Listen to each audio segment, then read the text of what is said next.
All of his co-workers were gone. What could it mean? Stanley decided to go to the meeting room. Perhaps he had simply missed a memo.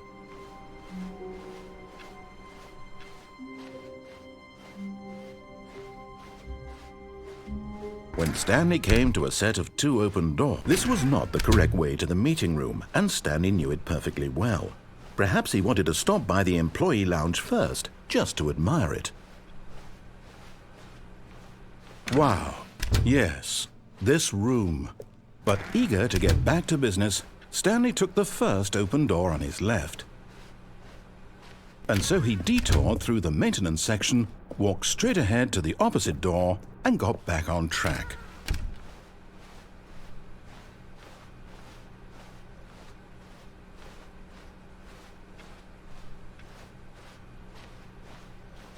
Yet there was not a single person here either. Feeling a wave of disbelief, Stanley decided to go up to his boss's office. Stanley stepped into the broom closet, but there was nothing here, so he turned around and got back on track.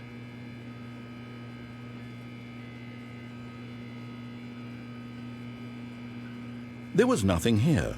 No choice to make, no path to follow, just an empty broom closet. No reason to still be here.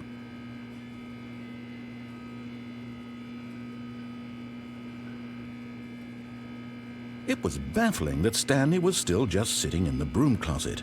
He wasn't even doing anything. At least if there was something to interact with, he'd be justified in some way. As it is, he's literally just standing there doing sweet FA.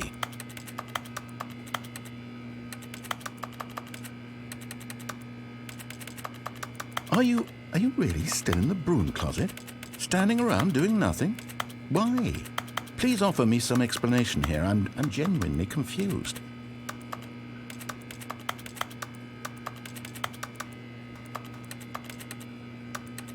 You do realize there's no choice or anything in here, right?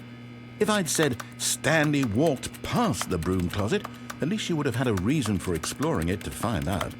But it didn't even occur to me because literally this closet is of absolutely no significance to the story whatsoever. I never would have thought to mention it.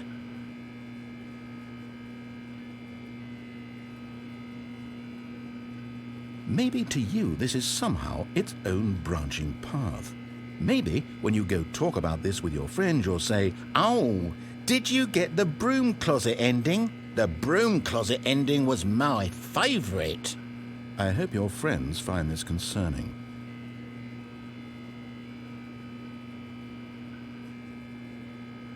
Stanley was fat and ugly and really stupid. He probably only got the job because of a family connection. That's how stupid he is. That or with drug money. Also, Stanley is addicted to drugs and hookers.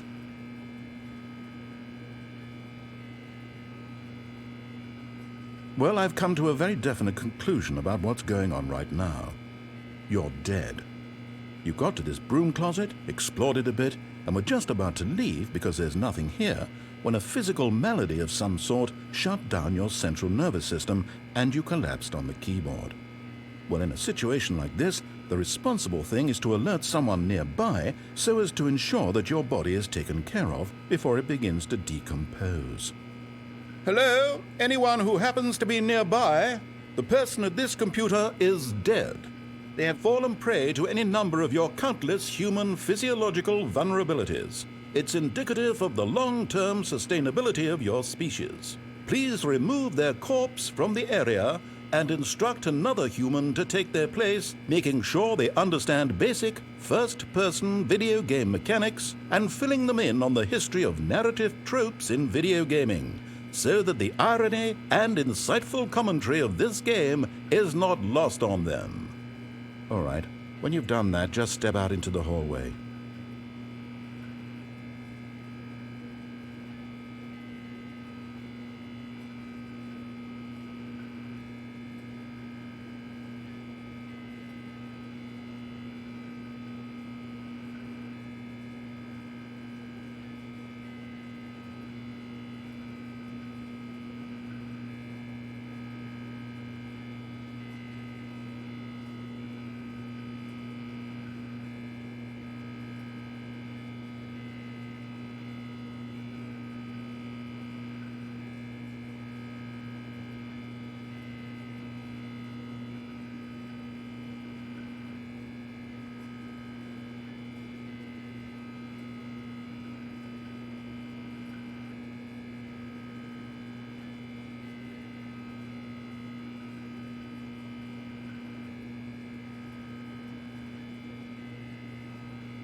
Ah, second player. It's good to have you on board. I guarantee you can't do any worse than the person who came before you. You too? Unbelievable.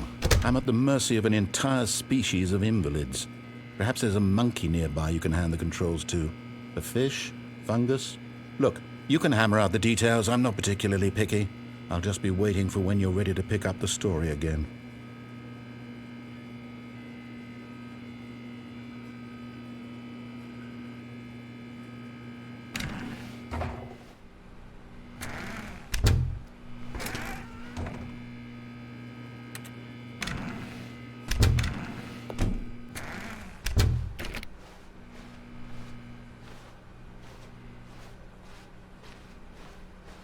Coming to a staircase, Stanley walked upstairs to his boss's office.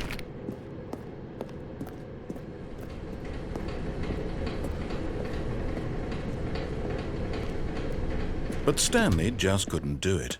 He considered the possibility of facing his boss. Admitting he had left his post during work hours, he might be fired for that. And in such a competitive economy, why had he taken that risk? All because he believed everyone had vanished? His boss would think he was crazy. And then something occurred to Stanley. Maybe, he thought to himself, maybe I am crazy. All of my co-workers blinking mysteriously out of existence in a single moment for no reason at all.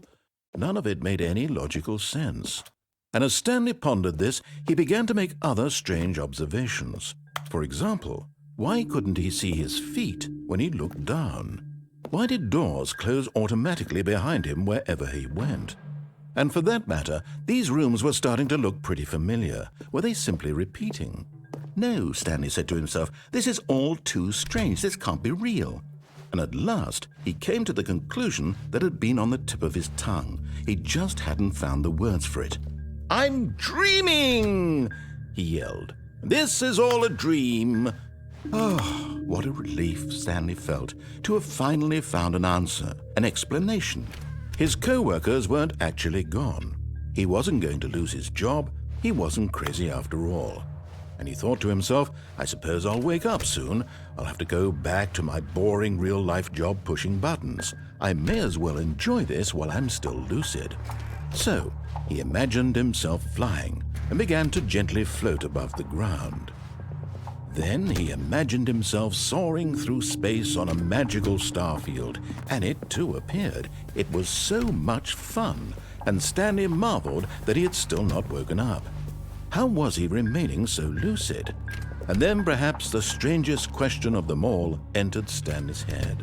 One he was amazed he hadn't asked himself sooner. Why is there a voice in my head dictating everything that I'm doing and thinking? Now the voice was describing itself being considered by Stanley, who found it particularly strange. I'm dreaming about a voice describing me, thinking about how it's describing my thoughts, he thought. And while he thought it all very odd and wondered if this voice spoke to all people in their dreams, the truth was that, of course, this was not a dream. How could it be?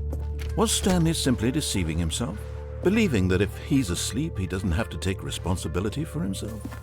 Stanley is as awake right now as he's ever been in his life. Now, hearing the voice speak these words was quite a shock to Stanley. After all, he knew for certain, beyond a doubt, that this was in fact a dream. Did the voice not see him float and make the magical stars just a moment ago? How else would the voice explain all that? This voice was a part of himself too. Surely, if he could just... He would prove it.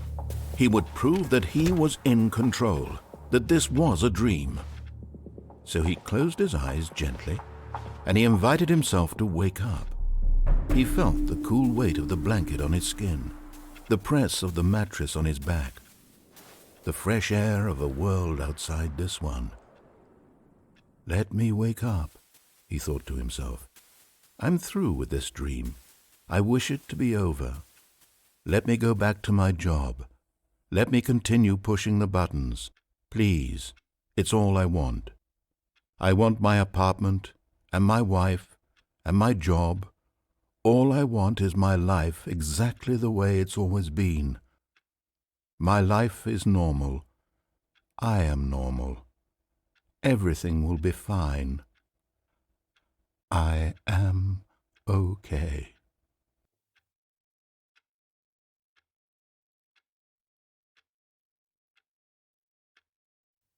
Stanley began screaming. Please, someone, wake me up. My name is Stanley.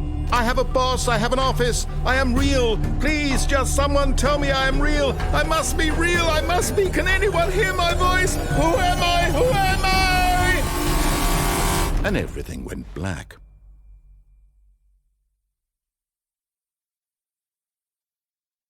This is the story of a woman named Mariella. Mariella woke up on a day like any other. She arose, got dressed, gathered her belongings, and walked to her place of work. But on this particular day, her walk was interrupted by the body of a man who had stumbled through town talking and screaming to himself, and then collapsed dead on the sidewalk. And although she would soon turn to go call for an ambulance, for just a few brief moments she considered the strange man. He was obviously crazy, this much she knew. Everyone knows what crazy people look like. And in that moment, she thought to herself how lucky she was to be normal. I am sane. I am in control of my mind. I know what is real and what isn't. It was comforting to think this, and in a certain way, seeing this man made her feel better. But then she remembered the meeting she had scheduled for that day. The very important people whose impressions of her would affect her career, and by extension, the rest of her life. She had no time for this, so it was only a moment that she stood there, staring down at the body. And then she turned and ran.